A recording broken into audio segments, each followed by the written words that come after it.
என் தாத்தனுக்கு நான் மரியாதை இருந்த கதை போட்டு நான் யோசிக்க போயிருவேன். எவன் இந்த கதை போட்டுனவன் கேட்டா மேலிட உத்தரவு. யாரா அந்த மேலிடம்? எவன்டா அந்த மேலிடம்? எவன் மேலிடம்? காமராஜருக்கும் இங்க இருக்கிற கூட்டத்துக்கும் சம்பந்தம் இருக்கு. கதை போட்டு அந்த மேலிடத்துக்கு அவருக்கு என்னடா சம்பந்தம் இருக்கு? யாரா நீ? அந்த கதை வழி வந்து எனக்கு வணக்கம் செலுத்த வைக்கிற நிலைமைக்கு கொண்டு வந்தவன் யாரு? இந்த திராவிடங்க எப்படி ஆட்சி செய்வாங்க? தீரன் சின்னமலையா 2 கவுண்டர் அமைச்சர் அனுப்புறது, தெய்வ திருமகன் தாத்தா முத்துராமலிங்க தேவருக்கா 2 தேவர் அமைச்சர் அனுப்புறது, இமானுவேல் சேரனுக்கா தேவேந்திர 2 தலைவர் அனுப்புறது, அழகுமுத்து கோன் நம்ம பாட்டனுக்கா 2 கோனாரில் 2 பேர் அனுப்புறது, தாத்தா காமராஜருக்கா எவனாவது 2 பேர் இந்த நாடார்ல இருந்தானா அனுப்புறது. ஆனா அது அப்பையும் சமாதிக்கு மொத்த பேரையும் கூட்டிகிட்டு போறது. இதான்டா திராவிடம். இதான் திராவிடம்.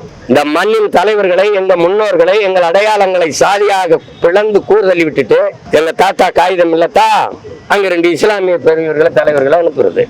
ஆனா இவங்க சமாதிக்கு எல்லாரும் போகணும், எல்லாரும் போய் கூடி கும்மி அடிக்கணும், வணங்கணும். உங்களை எல்லாம் உங்களை ஒழிக்கிறதுக்கான காலம் வருது. ரொம்ப நாளா இருக்குது. 6 மாசம் தானே ஆடி பார்த்துருவோம்.